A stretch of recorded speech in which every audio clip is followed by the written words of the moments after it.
নমস্কার বন্ধুরা, education culture YouTube চ্যানেলে তোমাদের প্রত্যেককে স্বাগতম।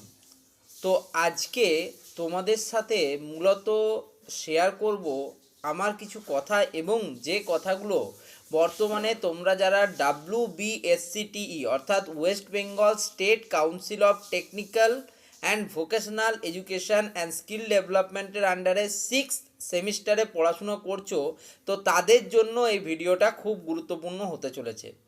দেখো, ডিপ্লোমা ইঞ্জিনিয়ারিংয়ে তুমি ফার্স্ট ইয়ারে অ্যাডমিশন নাও বা সেকেন্ড ইয়ারে অ্যাডমিশন নাও, তোমাদের জন্য লাস্ট সেমিস্টার কিন্তু 6 সেমিস্টার, 3 বছরের একটা কোর্সে ডিপ্লোমা ইঞ্জিনিয়ারিংয়ের লাস্ট সেমিস্টারটা তোমাদের জন্য অত্যন্ত অত্যন্ত গুরুত্বপূর্ণ।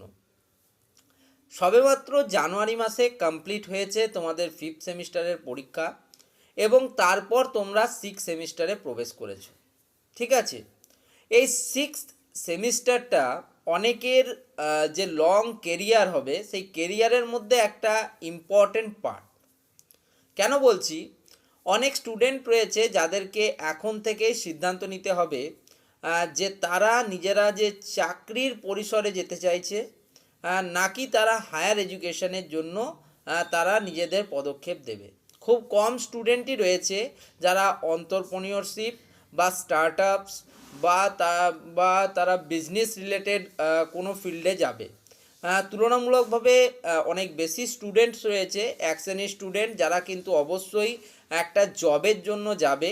তার মধ্যে আবার দুটো ভাগ হবে, অনেক স্টুডেন্ট রয়েছে যারা ট্রেড ভিত্তিক নিজেদের বিভিন্ন প্রাইভেট অর্গানাইজেশনের সাথে যুক্ত করে ফেলবে এবং সেখানে স্থায়ী হবার চেষ্টা করবে। ঠিক আছে, যাদের আর্থিক সঙ্গতি কম বা বিভিন্ন কারণবশত। আরেক শ্রেণীর স্টুডেন্ট যারা চাকরির জন্য, তারা কিন্তু গভর্নমেন্ট এক্সামিনেশনের প্রিপারেশনের দিকে নিজেদিকে নিয়োজিত করবে। সেটা হতে পারে রেল থেকে শুরু করে DRDO পর্যন্ত। ঠিক আছে, তো এটা হচ্ছে মূলত যারা চাকরির জীবনে প্রবেশ করতে চাইছে তেমন দু ধরনের ক্যাটাগরি। আরেক ধরনের ক্যাটাগরি বললাম যারা কিন্তু অন্টারপ্রেনিয়রশিপ, স্টার্টআপ বা বিজনেসের মতো ফিল্ডে যাবে।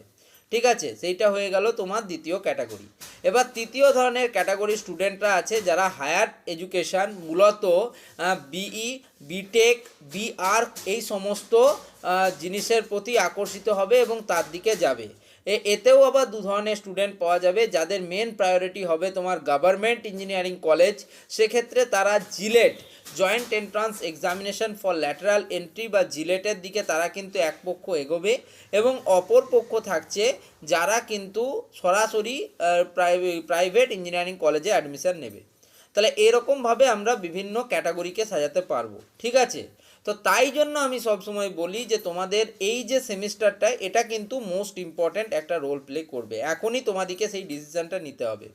তোমরা জানো তোমাদের এই যে সেমিস্টারের এক্সাম মোটামুটি মে থেকে জুন মাসের মধ্যেই কন্ডাক্ট করানো হবে, এবং যেটা স্টেট কাউন্সিল নির্দেশ দিয়েছে বিভিন্ন কলেজকে বা কলেজের স্যারদিকে, প্রিন্সিপাল ইনচার্জদিকে, যে তোমাদের যে রেজাল্ট 6 সেমিস্টারে সেটা মোটামুটি 31 জুলাই 2026-এর মধ্যে সেটাকে কিন্তু পাবলিশ করে দিতে হবে। ঠিক আছে, তো এই যে বিষয়গুলো বললাম নিজের কেরিয়ার চুজ করার ক্ষেত্রে, এই সেমিস্টারটা তোমাদের জন্য মোস্ট ইম্পর্ট্যান্ট রোল প্লে করবে। একই সাথে আছে তোমাদের কলেজের যে এক্সামিনেশনসগুলো, যার মধ্যে তোমাদের কলেজের ইন্টারনালস এবং end semester external theoretical examination, সেটা তো সেটাও তোমাদেরকে ভালো করে দিতে হবে।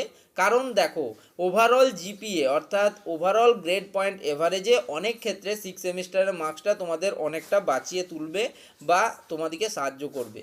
তো সেক্ষেত্রে সেই প্রিপারেশনটাও তোমাদেরকে কিন্তু নিতে হবে। আর 6 সেমিস্টারে অবশ্যই তোমাদেরকে কিছু সাবজেক্ট রয়েছে যেগুলো কিন্তু সাহায্য করবে। ঠিক আছে, অর্থাৎ যে সাবজেক্টগুলো খুব স্কোরিং কতগুলো সাবজেক্ট রয়েছে, আবার কিছু সাবজেক্ট থাকবে যেগুলো কিন্তু মানে যেগুলোতে নিউমেরিক্যাল টাইপ বেশি থাকবে, ফলে স্টুডেন্টদের একটু সমস্যা হয়। ঠিক আছে, আশা করব প্রত্যেকটা স্টুডেন্ট তোমাদের এই 6 সেমিস্টারটাকে অত্যন্ত গুরুত্ব সহকারে দেবে।